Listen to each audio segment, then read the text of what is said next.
Ang tindahan o sari-sari store ay makikita kahit saan ka magpunta. Ito ang pinakasimple at mabilis na ito yung pagkakakitaan ng mga tao na kahit sa sarili mong tahanan ay pwedeng magtayo nito. Kung meron ka nito o pinaplano mo palang magtayo, ay dapat mong malaman ang ilan sa mga dapat at di dapat tuwing sa pagbubukas ng iyong sariling negosyo.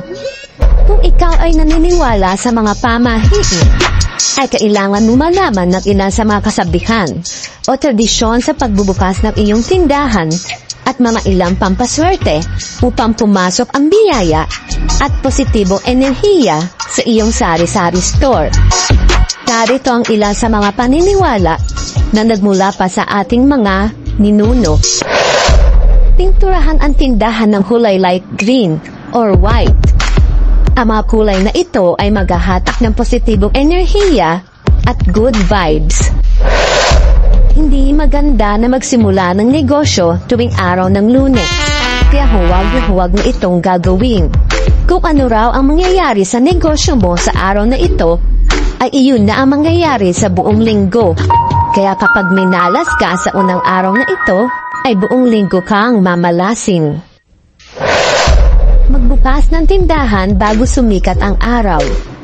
Ito ang pinakamabisang paraan para dayuhin kaagad ng mga customers at upang maghatid ng swerte ang umaga. Dahil kung tanghali ka na magbukas, ay malas na ang masasalubong mo. Magdasal. Nakaugalian na ng mga Kristiyano ang pagdarasal bago mag-umpisa sa isang gawain o kaya sa mga pagdiriwang. Ginagawa rin ito kapag may mga bubuksan na bagong negosyo na gaya ng sari-sari store o tindahan para pumasok ang biyaya sa langit at gabayan ang negosyo sa pagpundad. Upang palarin sa anumang pagnenegosyo ang mga taong isinilang sa zodiac sign na Leo, Aries, at Sagittarius, magsindi muna ng 4 na kulay pulang insenso bago magbukas ng tindahan. Ganito rin ang gawin sa hapon o gabi bago magsara ng tindahan. Ang unang benta sa iyong negosyo ay kailangan mong ihaplos sa iba mo pang paninda. Ito ay upang ang swerteng dala ng unang benta ay maihawa sa iba mo pang paninda. Ang unang kinita na pera ay itago sa red envelope o ang PAW at ilagay ito sa lagayan ng pinagbentahan o cash box ng iyong tindahan para doble lagi ang iyong kikitain. Ang pulang kulay ay sumisimbolo ng laging nanganahulugan ng kayamanan, swerte, at karangyaan o good luck, at pantaboy sa mga masasamang espiritu. Magsaboy o maglagay ng asin sa bawat sulok ng tindahan. Ang asin daw ay pampahatak ng swerte at para paalisin o pantaboy ang malas sa tindahan. Iwasan na magpautang sa unang taong bibili sa iyo. Pwede kasing maging dahilan ito para maging mahina ang tinda mo sa araw na iyon dahil sa hindi nagbigay ng pampaswerte ang unang bumili sa iyo. Ngunit kung siya naman ay may mabuting puso na laging nakangiti at mabilis na magbayad, sigurado ikaw ay suswertihin ng buong araw. Dapat mong alagaan ang mga ganito mong customer dahil sila ay nagbibigay ng swerte sa iyong tindahan. Masama ang magpautang sa gabi, hindi na ito maibabalik sa iyo. Pero kung hindi naman ito maiiwasan, ay kailangan mong bulungan ang pera o bagay na bibitawan mo na kailangan itong bumalik sa iyo sa lalong madaling panahon. Dapat ay lagi kang nakangiti sa iyong customer. Ang pagiging palakaibigan, lalo na sa mga bumibili sa iyong tindahan, ay nakakatulong upang dumami ang mga bumibili sa iyo. Kilalanin mo din ang mga suki mo, pero hindi mo naman kailangang maging tsismosa.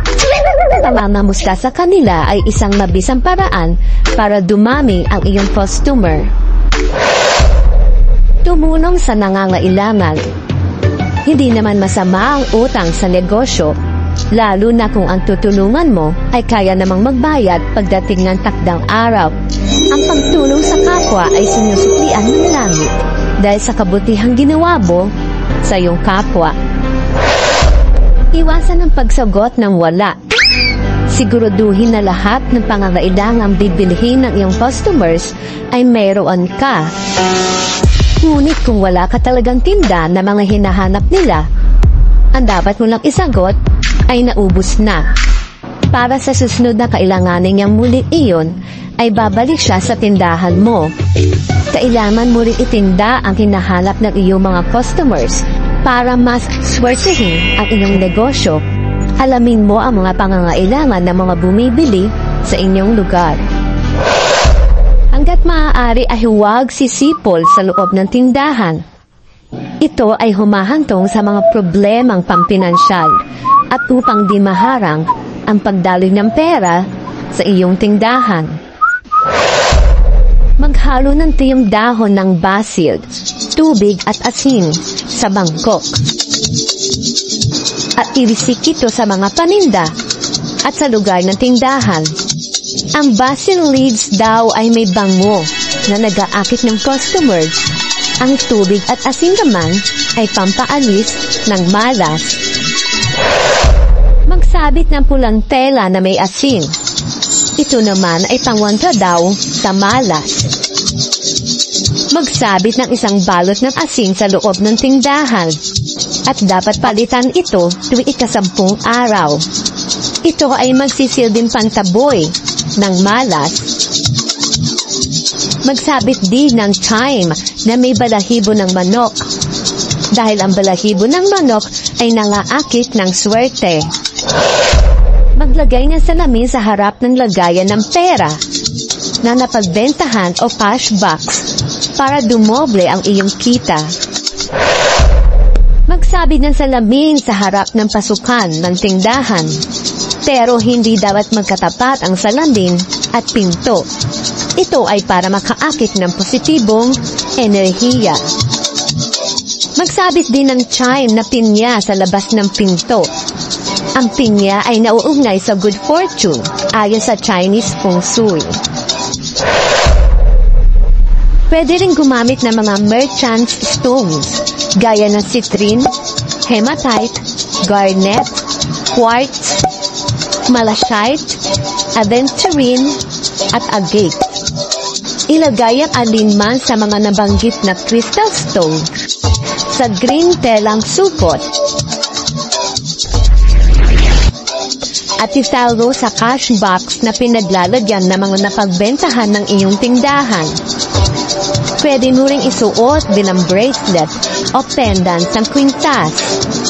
Ang mga ito ay mga bato ng kasaganahan at pagpapakita at nakakaakit ng kayamanan, kaunlaran, tagumpay at sa lahat ng bagay na mabuti. At ang kulay berde na seda ay para sa paglago at pagsigla na nauugnay sa pagbabagong buhay.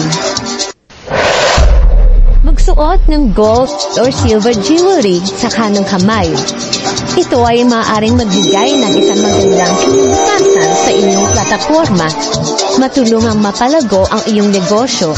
Nakakatulong magpasigla sa ilang proseso sa buhay at upang maprotektahan mula sa panlabas ng mga negatibong impluensya at mapahina ang daloy ng negatibong enerhiya. Gumamit ng welcome mat na kulay blue o black sa entrance na iyong house main door at entrance ng tindahan. Ito ay nakakatulong upang mabuo ang katapatan ng customer sa iyo. Ang asul o itim na kulay ay sumisimbolo sa elemento ng tubig.